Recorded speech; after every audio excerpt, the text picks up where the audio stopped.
duk abin da kake shi ne akwai lokacin da ake cewa zamani, shi kuma zamani in ya zo tafiya yake yi da dukkanin abin da ka ajiye. A ita Kano ta gino akan a buga CD ko a buga cassette, nan da nan ta fara. A lokacin da ake buga cassette a kai kasuwa, su kuma 'yan kasuwa za su sai master ne, amma kai za ka je ka buga jacket.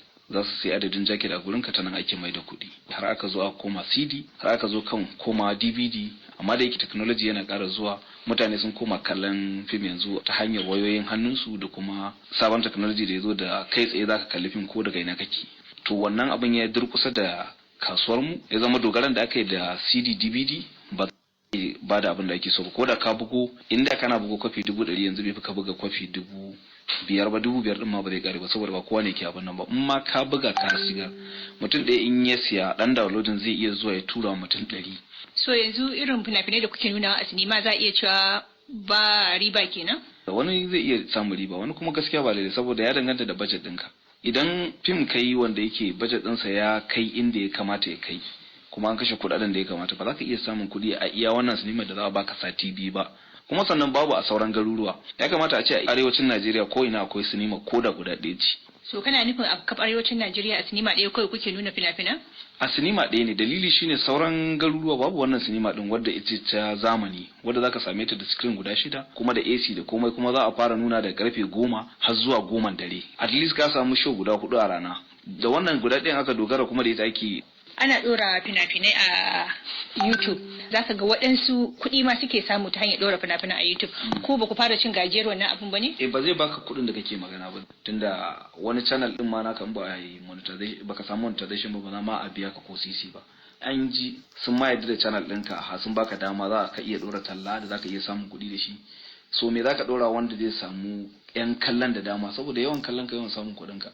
A takaice dai YouTube ba zai iya sabin ɗin ɗan fim ba, da zai ce zai mai da kuɗin sa gurin hayyaci riba, ba zai iya ba. Yanzu waɗannan matsaloli da ake fama da su a iya cewa za su iya zama sillar durƙushewar Kannywood? Za su iya zama, duk dai ba a tashi tsaye ba. Durƙushewa za ta iya durƙushewa, sai dai kawai kullum tunda yawan mutanen da suke cikin ta, kuma yawan tunani da kullum ake faɗaɗawa na ya za a yi a kawo ƙarshen wannan matsalar da ta biyo ta nan gurin, to ba za ta durƙushe haka ba, dalili kowa ya miki. Za a iya cewa gaban ku na faduwa kan wannan hali da ake ciki? Akwai faduwar gaba, duk abin da ya zama business ɗinka ne amma ya zama kana ta tangal-tangal. Akwai faduwar gaba, ya kuce faduwar gaba ba, tunda abin da na faɗa miki a farko cewa mutanen mu da dama wasu masu yin fim a shekara guda 3 wani baya yi yanzu. Yanzu me fatan ku na ƙarshe akan wannan al'amari? Fatan mu shine mun wahalta wa gwamnati, kuma mun wahalta mata ne saboda mu mata kalli masana'antar mu. An fitar da tsari na cewa an ba wa CBN dama ta fitar da tsari na bada bashi ga masana'antar fim wadda ta shafi Kannywood, Nollywood, su zo su apply na loan ka biya bayan shekara 10. Da wannan za a iya gina sinimomin da ba a taɓa tunani ba a arewacin Najeriya. Yanzu film house sinima ga ta nan mutum yana shiga da iyalansa kuma babu tashin hankali, babu fada, babu hayaniya, ba irin sinima ce da mutane suka ɗauka ta da ba. Sannan kuma da wayanda suke da kuɗi a hannu su gina sinimomi. Sinima tana daidai da restaurant ne da ya karbu. Duk gidan abincin da ya karbu za ka ciyar da mutane so 3 a rana guda.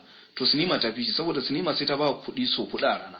Sa'a ce ma ka samu fim wanda yake ma mai awa 1 da rabi, sai ta baka kuɗi so 5 a rana. To muna kiran ga wanda suke da kuɗi a hannu su zo a gaya musu yadda tsarin sinima yake, su nemo expert su gaya musu yadda tsarorin yake, su faɗo cikin harkar, za su samu kuɗi ta nan gurin, saboda masu harkar sinima sun fi ma masu yin fim samun kuɗi, amma ga wanda yi ta abin nan.